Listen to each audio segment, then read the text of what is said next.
¿Alguna vez te has preguntado cómo se eligieron los libros del Nuevo Testamento? ¿Quién tomó la decisión final? ¿Fue un concilio de obispos? ¿Una revelación directa de Dios? ¿O simplemente los primeros cristianos tomaron cualquier escrito sobre Jesús y lo aceptaron como inspirado? La realidad es mucho más compleja de lo que parece y nos lleva a una historia fascinante sobre la formación de la Biblia tal como la conocemos hoy. Para entenderlo, debemos retroceder en el tiempo y explorar un mundo donde la idea de un Nuevo Testamento aún no existía. Imagina que eres un cristiano del siglo II después de Cristo. No tienes una Biblia completa en tus manos porque, sencillamente, aún no existe. Lo que circula entre las iglesias son copias de algunas cartas de Pablo, 1 o 2 evangelios, y quizás algún otro escrito que consideres valioso. Mientras tanto, en otra ciudad cercana, otra comunidad cristiana podría estar leyendo un evangelio del que jamás has oído hablar. Esta era la realidad de la iglesia primitiva. Un mundo donde distintos grupos cristianos usaban diferentes textos como referencia espiritual. Los evangelios de Mateo, Marcos, Lucas y Juan ya gozaban de gran aceptación. Pero había muchos otros libros en circulación. Textos como el Evangelio de Tomás, el Pastor de Hermas y el Apocalipsis de Pedro eran considerados sagrados por algunos grupos. Ante tantas opciones, surgió una pregunta inevitable. ¿Cuáles de estos libros procedían realmente de Dios? Para responder, la Iglesia comenzó a usar ciertos criterios fundamentales. Primero, un libro debía ser apostólico, es decir, escrito por un apóstol o alguien cercano a él. Segundo, debía ser ampliamente aceptado y utilizado en las iglesias a lo largo del tiempo. Y tercero, su contenido debía estar en consonancia con la fe transmitida por los apóstoles, lo que los cristianos llamaban ortodoxia. Pero incluso con estos criterios, no existía una lista oficial de libros inspirados, y la incertidumbre sobre qué textos eran auténticos persistió por siglos. Fue en este contexto que apareció un personaje clave, Atanasio de Alejandría, un obispo que no temía enfrentarse a controversias y cuya influencia cambiaría la historia del cristianismo para siempre. Defensor incansable de la ortodoxia, Atanasio no solo luchó contra las herejías de su tiempo, sino que también desempeñó un papel crucial en la consolidación del canon del Nuevo Testamento. Su firmeza en la fe y su resistencia ante la persecución lo convirtieron en una de las figuras más influyentes de la Iglesia primitiva, asegurando que las futuras generaciones de cristianos tuvieran una base doctrinal clara y establecida. Atanasio nació a finales del siglo III y se convirtió en uno de los teólogos más influyentes de la historia de la Iglesia. No solo defendió la creencia de que Cristo era de la misma sustancia que el Padre en contra de la doctrina del arrianismo, sino que también jugó un papel crucial en la conformación del Nuevo Testamento. Como obispo de Alejandría, una de las ciudades más importantes del mundo antiguo, tuvo que lidiar con disputas teológicas que dividían a los cristianos y enfrentar la oposición de emperadores y obispos que apoyaban doctrinas contrarias a la fe que él defendía. Su incansable lucha lo llevó al exilio en múltiples ocasiones, pero jamás cedió en su compromiso por preservar la enseñanza apostólica y garantizar que los escritos sagrados fueran reconocidos y protegidos para las generaciones futuras. En el año 367 después de Cristo, Atanasio escribió una carta festal, un documento que los obispos enviaban anualmente a sus iglesias para anunciar la fecha de la Pascua y tratar otros asuntos importantes.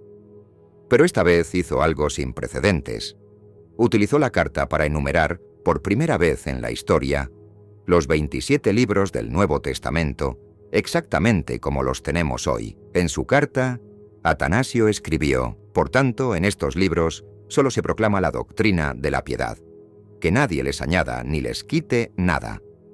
Son los 4 evangelios, según Mateo, según Marcos, según Lucas y según Juan. Luego los Hechos de los Apóstoles y las 7 epístolas llamadas católicas, Santiago, 2 de Pedro, 3 de Juan y Judas. Después vienen las 14 epístolas de Pablo, escritas en el siguiente orden. Primero a los romanos, luego 2 a los corintios, después a los gálatas, a los efesios, a los filipenses, a los colosenses, 2 a los tesalonicenses, a los hebreos, 2 a Timoteo, 1 a Tito y finalmente a Filemón. Por último viene el Apocalipsis de Juan. Este fue el primer registro de la lista del Nuevo Testamento tal como la conocemos. Pero, ¿significa eso que Atanasio inventó el Nuevo Testamento? No exactamente. Su lista reflejaba un consenso que ya se estaba formando entre los cristianos del siglo anterior. Teólogos como Orígenes y Eusebio de Cesarea ya habían señalado qué libros eran ampliamente aceptados y cuáles generaban dudas. Lo que hizo Atanasio fue consolidar esa tradición y darle una base firme, proporcionando claridad en un tiempo de incertidumbre doctrinal. Su autoridad como obispo y su influencia en la Iglesia ayudaron a que su lista fuera adoptada progresivamente, estableciendo así los cimientos de lo que se convertiría en el canon definitivo. Sin su intervención, es posible que la selección de los libros sagrados hubiera tomado un rumbo diferente, prolongando aún más la incertidumbre sobre cuáles escritos debían considerarse inspirados. Sin embargo, la aceptación total de su lista no fue inmediata. En algunas regiones el Apocalipsis de Juan aún era cuestionado, mientras que la epístola a los hebreos generaba incertidumbre debido a dudas sobre su autoría. Además, algunos grupos cristianos seguían considerando valiosos otros textos, como el Pastor de Hermas o la Didache, aunque no fueron finalmente incluidos en el canon. No fue hasta finales del siglo IV, en los concilios de Hipona y Cartago, que la lista de Atanasio fue confirmada oficialmente en Occidente, otorgándole una mayor autoridad dentro de la Iglesia. En Oriente el proceso fue más gradual y algunos libros siguieron siendo debatidos, pero con el tiempo, los mismos 27 libros fueron reconocidos como sagradas escrituras en toda la cristiandad. Para el siglo V, el Nuevo Testamento estaba firmemente establecido y ningún otro libro fue añadido o eliminado, marcando así el cierre definitivo de un proceso que había tomado siglos de discernimiento y discusión. Pero la cuestión del canon no terminó ahí. Durante la Reforma Protestante en el siglo XVI, Martín Lutero y otros reformadores cuestionaron algunos libros, como la Carta de Santiago, la Epístola a los Hebreos y el Apocalipsis de Juan. A pesar de las dudas, el canon permaneció inalterado tanto en la Iglesia católica como en la protestante. En el Concilio de Trento, celebrado en 1546, la Iglesia católica reafirmó oficialmente la lista de libros, mientras que los protestantes, aunque discutieron algunos textos, finalmente conservaron la misma colección. Toda esta historia nos deja varias enseñanzas. Primero, nos muestra que los libros sagrados no surgieron como un volumen predefinido, sino que fueron reconocidos a lo largo de los siglos mediante el discernimiento de la Iglesia y la necesidad de preservar la enseñanza apostólica. También nos enseña que la autoridad de los líderes cristianos primitivos fue esencial en la formación del canon, ya que sin su guía, la selección de los textos inspirados habría sido un proceso aún más caótico y prolongado.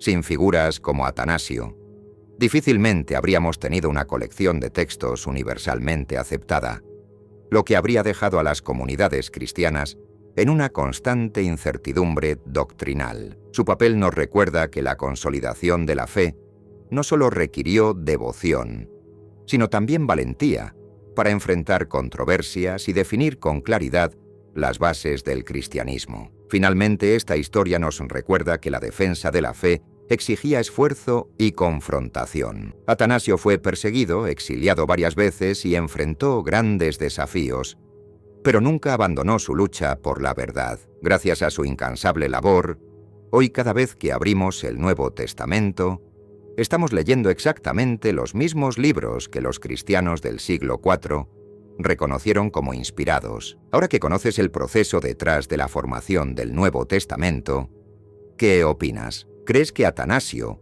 ¿Fue el principal responsable o simplemente confirmó un consenso ya existente? Deja tu comentario y comparte este video con alguien que esté interesado en la historia del cristianismo. Y no te pierdas el próximo vídeo. Haz clic ahora